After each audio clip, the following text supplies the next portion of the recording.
The knife plunged into my chest and I watched my husband's face, the face I'd loved for 5 years, twist with cold satisfaction. "Did you really think I loved you, Adrian?" Marcus sneered, twisting the blade deeper.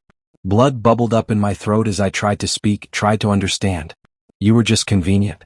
Your family's company, your inheritance, your connections, that's all you ever were to me." I couldn't breathe, couldn't think. The penthouse we shared, the one I'd bought with my trust fund, spun around me in sickening circles. "Marcus, what are you doing?"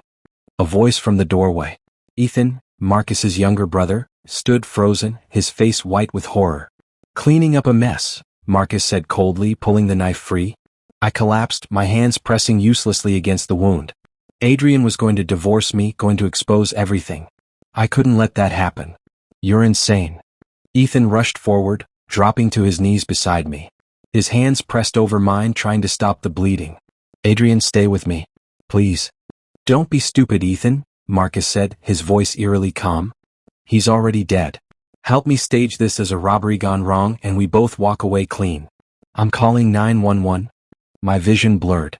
Ethan's panicked face swam above me, his lips moving, but I couldn't hear any more. Everything was fading, the pain, the fear, the crushing weight of betrayal. I was so stupid, so blind. All the signs were there. Then darkness. But instead of nothing, I felt falling. Spinning. Like being yanked backward through time itself, my body weightless and my mind screaming. Then I gasped awake, bolting upright in bed. Sunlight streamed through familiar curtains. The smell of roses from my mother's garden drifted through the open window. My hands flew to my chest, searching for the wound.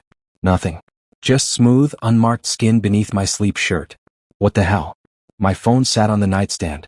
I grabbed it with shaking hands, nearly dropping it twice before I could read the screen. June 15, 2019.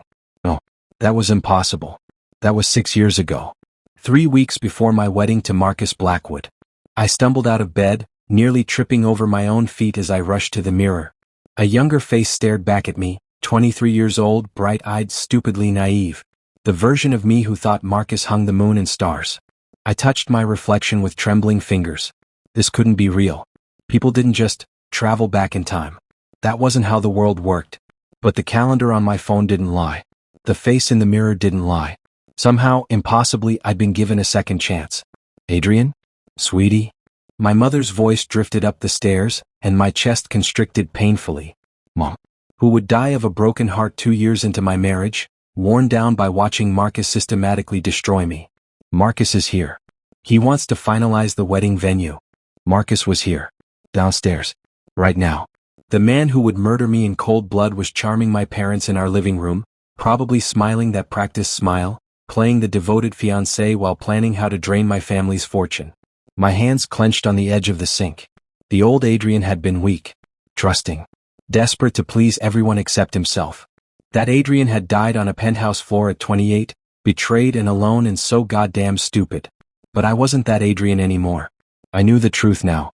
I knew exactly who Marcus Blackwood was beneath the designer suits and romantic gestures. I knew how his story ended, how my story ended if I didn't change it. And I knew something else too. Something I'd been too blind to see the first time around. I remembered Ethan's horrified face as I died. The way he tried to save me even knowing it was too late. The way he'd refused to help Marcus cover it up. Ethan had tried to protect me. And I'd never even noticed him, too dazzled by his brother's fake charm to see the real man standing in the shadows. "Tell him I'll be down in 10 minutes, I called out, surprised by how steady my voice sounded. I stared at my reflection, at this younger, unmarked version of myself, and made a promise. This time would be different. This time I'd see through Marcus's lies from the start. This time I'd protect my family, my future, and my life. And this time I'd make Marcus Blackwood pay for everything he'd planned to take from me. But first, I needed to make sure I never married him. I took a deep breath, splashed cold water on my face, and headed downstairs to face my would-be killer. The game had changed. Marcus just didn't know it yet. Marcus stood in our foyer like he owned the place, all charm and expensive cologne. That 1,000-watt smile that used to make my heart race now made my stomach turn. "There's my beautiful fiancé." He moved to embrace me and every cell in my body screamed to run. But I couldn't show my hand yet. I had to be smart. I let him hug me, fighting the urge to shove him away. His arms felt like a trap closing around me. "Marcus, we need to talk." I pulled back, keeping my voice gentle but firm. About the venue? Babe, I thought we agreed on the Rosewood estate. About postponing the wedding. The words hung in the air like a grenade. Marcus's smile froze, his blue eyes flashing with something dark before he recovered. Postponing? He laughed, but it sounded forced. Adrian, we're 3 weeks away. The deposits are paid, guests are invited. I know. But I've been having doubts. I watched him carefully, seeing what I'd missed before, the way his jaw clenched, how his grip on my arms tightened just slightly. Not about you, I added quickly, playing the uncertain fiancé. About myself. Whether I'm ready for such a big step. My therapist thinks. Your therapist? His voice sharpened like a blade. Since when are you seeing a therapist? Since yesterday.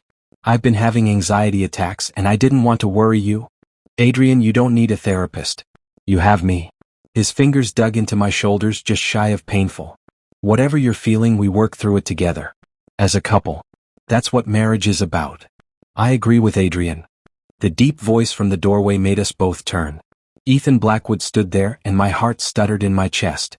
God, I'd forgotten. Forgotten how different he was from Marcus. Where his brother was all polished surfaces and designer clothes, Ethan wore simple jeans and a black Henley. His dark hair was slightly messy, like he'd been running his hands through it. And those gray eyes, so different from Marcus's cold blue, looked at me with an intensity that made me feel seen. Ethan, Marcus said flatly, releasing me. What are you doing here? Dad sent me to pick up the contracts Adrian's father was reviewing. Ethan's gaze hadn't left my face. But I couldn't help overhearing. If Adrian needs time, you should respect that, Marcus. This is between Adrian and me. Family business. He's not your family yet, Ethan said quietly. And maybe that's something to think about. The tension between the brothers was electric.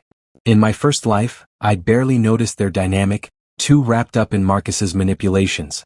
Now I saw it clearly, the simmering resentment, the fundamental differences between them. Actually, I said, my voice stronger now, I think Ethan's right. I do need time. Real time. I want to postpone the wedding for at least 6 months. Maybe longer. Marcus's face went carefully blank. 6 months. Yes. And I think we should take a break. Not see each other for a while. I pulled my hands free from his grip. Let me figure out what I really want. You can't be serious.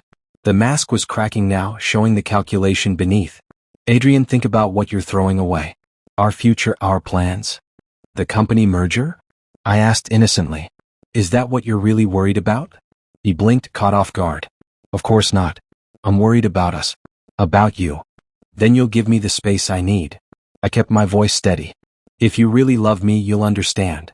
I could see him recalculating, trying to figure out how to regain control. Finally, he forced a smile that didn't reach his eyes. Of course, baby. Whatever you need. I love you and I'll wait as long as it takes. He leaned in to kiss me, but I turned my head so his lips grazed my cheek instead. His eyes flashed with barely controlled rage. I'll see you soon, he said, the words carrying an unspoken threat. Then he walked out without even acknowledging his brother. The moment the door closed, I could breathe again. Are you okay? Ethan asked softly. I turned to face him properly. Really looked at him for the first time. Strong hands calloused from real work. Eyes that looked at me like I was a person, not a possession. I'm better than okay, I said honestly. I'm finally seeing clearly. Something flickered in his expression. Surprise, curiosity, hope. Your father's contract is in his study, I continued. But Ethan, can I ask you something? Anything. Do you think I should marry your brother? The question clearly caught him off guard. He studied me for a long moment, as if deciding whether I really wanted the truth. No, he said finally. I don't think you should. I never did. Why not? He hesitated, choosing his words carefully. Because Marcus doesn't see you, Adrian. He sees what you represent, your family's money, your connections, your company. You deserve someone who sees you. My heart did that strange flip again. Thank you for being honest. Always, Ethan said, and the word felt like a promise. As I watched him head to my father's study, my mind was already racing ahead. I needed to move fast. Check those documents Marcus had convinced me to sign, document his inevitable harassment, build a case against him. But I wasn't alone this time. This time I had someone on my side. Someone who tried to save me even when it was too late. This time I had Ethan.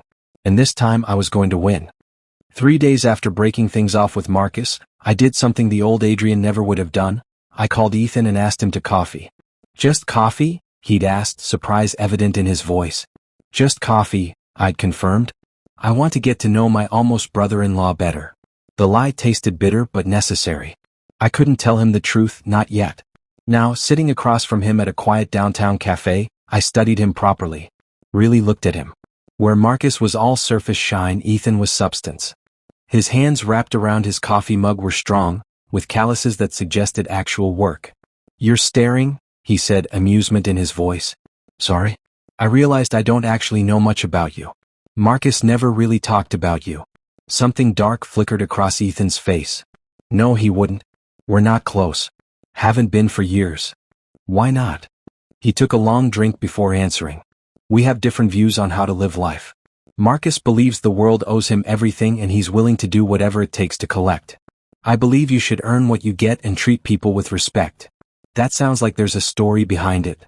Ethan sighed, running a hand through his hair. When we were kids, Marcus wanted this rare baseball card our neighbor had. He befriended the kid, gained his trust over months, then stole it and sold it. When the kid accused him, Marcus convinced everyone, including our parents, that the kid was lying. I saw him do it, but no one believed me. My stomach churned. And you? The disappointment. He said it matter-of-factly. I dropped out of business school to become a carpenter. My father still hasn't forgiven me. A carpenter? I couldn't hide my surprise. I restore old furniture and build custom pieces. It makes me happy. He smiled slightly. I'd love to show you my work sometime. I'd like that. I hesitated, then decided on partial honesty. I feel like I've been living in a bubble for years. Focused only on what Marcus wanted, what my parents expected. I don't even remember the last time I did something just because it made me happy. What would make you happy, Adrian? No one had ever asked me that. Not my parents, not Marcus, not even myself. I don't know, I admitted. But I want to find out. Ethan nodded slowly. Marcus is furious, you know. He called me yesterday ranting about how you're throwing away your future. I'm not actually seeing a therapist, I confessed. I just said that to give myself an excuse he couldn't argue with. Smart. But be careful. Marcus doesn't like losing control. Ethan's expression turned serious. That's actually why I wanted to talk to you. I need to tell you something about Marcus. About what he's capable of. Tell me. I was engaged once. Her name was Sarah. We'd been together for 3 years and I was completely in love with her. Then Marcus decided he wanted her. Ethan's hands clenched around his mug. He seduced her, convinced her I was cheating, even manufactured evidence. By the time I figured out what was happening, she'd already broken off our engagement. He dated her for exactly 3 months, just long enough to make sure we could never reconcile, then dumped her and moved on. My blood ran cold. Jesus, Ethan. I'm so sorry. It was 5 years ago. But I tell you this so you understand, if you break up with Marcus for real, he'll try to destroy you. Your reputation, your relationships, maybe even your business. Then I need to be smarter than him. I leaned forward. I need to protect what's mine before he can take it. Marcus convinced me to sign some papers a few months ago. For tax purposes, he said. I need to know what I actually signed. Do you have copies? In my father's safe. Send me pictures. I have a friend who's a lawyer, specializes in corporate law. She owes me a favor. Ethan pulled out his phone. She can review them confidentially. Why are you helping me? I asked suddenly. I'm your brother's ex-fiancé. Shouldn't you be on his side? Ethan met my eyes directly. I'm on the side of people who deserve better than what Marcus gives them. That includes you. Something warm unfurled in my chest, dangerous and wonderful at the same time. 2 days later, I sat in Jessica Chen's downtown office, documents spread across her desk like accusations. These papers you signed? She tapped them with one manicured nail. You essentially gave Marcus power of attorney over your business decisions and access to your trust fund. If you'd married him, he could have liquidated everything. Even knowing what Marcus was capable of, seeing it in black and white made me nauseous. Can we reverse it? Yes, but we need to move fast. I'll file the paperwork today. Jessica's eyes were sharp. But Adrian, this is serious. You should consider pressing charges. Not yet. I need more evidence first. I pulled out my phone, showed her the threatening texts Marcus had sent since our breakup. Increasingly unhinged messages about how I belonged to him, how I'd regret leaving him. This is good, Jessica said, her eyes lighting up. With this pattern of harassment combined with the fraudulent documents, we can build a case. I'll start drafting a restraining order request immediately. Over the next 2 weeks, everything fell into place. The restraining order was granted. Marcus violated it twice, sending more threats that I documented carefully. Jessica connected me with Margaret, the CFO at Blackwood Industries, a woman who'd noticed financial irregularities but had been afraid to speak up. With protection in place, she came forward with evidence of Marcus's embezzlement. Nearly $2 million over 3 years. And Ethan? Ethan was there for everything. Strategy sessions late into the night. Coffee runs when I was too stressed to eat. His quiet, steady presence making me feel less alone. One evening, working late in Jessica's office, he brought me dinner. You should rest, he said gently. I can't. Not until this is finished. Adrian. He took my hands. You're not alone in this. I looked up at him, really looked. At the concern in his eyes, the strength in his touch. Why are you helping me? I've been in love with you since Marcus first brought you home, he said quietly. You were wearing a blue sundress and you laughed at one of my terrible jokes and I just knew. But you were with Marcus so I stayed away. I'm not telling you this to pressure you, I just wanted you to hear the truth from me first. My breath caught. I kissed him. It was nothing like kissing Marcus. Ethan kissed me like I was precious, like he'd been waiting his whole life for this moment. I think I'm falling for you too, I whispered. His smile could have lit up the whole city. The police arrested Marcus on a Tuesday morning. I wasn't there, Ethan and I were at his workshop, where he was teaching me how to sand an antique dresser, but Jessica called with the news. Wire fraud, embezzlement, criminal harassment, conspiracy to commit fraud, she rattled off, satisfaction evident in her voice. He's looking at 8 to 10 years minimum, and the civil suits will bankrupt him. My hands trembled on the sandpaper. It's really over? It's really over. He can't hurt you anymore, Adrian. When I hung up, Ethan pulled me into his arms. You did it. You saved yourself. We did it, I corrected, my voice muffled against his chest. I couldn't have done this without you. I should have felt triumphant. Instead, I just felt free, like a weight I'd been carrying for lifetimes had finally lifted. The trial moved quickly. Faced with mountains of evidence, the fraudulent documents, threatening messages, Margaret's testimony about the embezzlement, security footage showing Marcus accessing restricted files, his lawyer advised him to take a plea deal. 8 years in prison. Full restitution. A permanent criminal record. Marcus Blackwood, the golden boy who'd thought himself untouchable, was finally paying for his crimes. Ethan's father came to see me privately a week after the sentencing. I owe you an apology, he said, looking older than I remembered. I was blind to what Marcus was. I chose to believe his lies over Ethan's truth for years. I failed both of you. Thank you for saying that, I replied. It means a lot to Ethan. He's a better man than I ever gave him credit for. Mr. Blackwood's voice was rough with emotion. And you, thank you for seeing what the rest of us missed. My parents were equally shaken. My mother cried with relief that I'd escaped before it was too late. My father pulled me aside one evening, his expression serious. I'm retiring in 6 months as planned, he said. The company will be yours. But Adrian, I want you to know, if you want to pursue something else, we'll support that. Architecture, art, whatever makes you happy. Your happiness matters more than any business legacy. Tears pricked my eyes. This was everything the old Adrian had ever wanted to hear: validation, support, freedom to choose. Thank you, Dad. That means everything. I squeezed his hand. But I think I want to try running the company. At least for a while. I've learned what I'm capable of these past months. I want to prove to myself that I can do this. You can do anything you set your mind to, he said firmly. You proved that by trusting yourself when everyone thought you were making a mistake. 6 months after Marcus's arrest, Ethan and I were having dinner at his apartment, the one filled with furniture he'd built himself, when he set down his fork and reached into his pocket. I have something for you, he said, pulling out a small wooden box intricately carved with roses. My heart stopped. Adrian Whitmore, he said, opening it to reveal a simple silver ring with a sapphire stone. I know it hasn't been that long. I know conventional wisdom says we should wait. But I also know that life is short and unpredictable, and I don't want to waste a single moment not being honest about what I want. Ethan, I want to spend my life with you. I want to build furniture for our home and listen to you talk about your dreams and wake up every morning knowing I get to love you for another day. His voice was steady, sure. I'm not asking you to marry me right this second.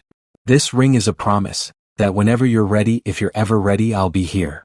I looked at the ring, then at his face, open, vulnerable, completely sincere. In my first life, I'd said yes to the wrong brother. Said yes to charm and lies and a love that was all performance. I'd said yes because I thought I should, because everyone expected it, because I was afraid to trust my own doubts. This time I knew better. Ask me, I said. For real. Right now. His eyes widened. Adrian, you don't have to rush. I'm not rushing. I spent years with the wrong person, ignoring every instinct. I'm not wasting another second. I took his face in my hands. I love you, Ethan Blackwood. I love your kindness and your passion and the way you see me, really see me. So ask me. Please. His smile was brilliant. Adrian Whitmore, will you marry me? Will you let me love you for the rest of our lives? Yes, I said, kissing him as he slipped the ring onto my finger. Yes, yes, yes. We married 6 months later in a small ceremony, just family and close friends. Nothing like the elaborate wedding I'd been planning with Marcus. It was perfect. 2 years after that, I stood in Ethan's workshop, watching him finish a custom bookshelf for our home. Our real home, bought together, filled with love instead of lies. What are you thinking about? He asked, catching me staring. Just how different everything is, I said honestly. How one choice changed my entire life. Best choice you ever made, he teased, pulling me close. Second best, I corrected, kissing him. The best choice was falling in love with you. My phone buzzed, a news alert about Marcus being denied parole. I deleted it without reading. It was my past. A nightmare I'd escaped. Ethan was my present and future. I'd been given an impossible second chance and I hadn't wasted it. I'd saved myself, found real love, and built a life that was authentically mine. Every morning I woke up grateful, for the warning that nightmare had given me, for the courage to trust my instincts, for Ethan's patient love. I love you, I said softly. I love you too, Ethan replied, pressing a kiss to my forehead. Always. And this time I knew it was true. This time I'd chosen the right brother. This time I'd chosen myself. And I'd never been happier.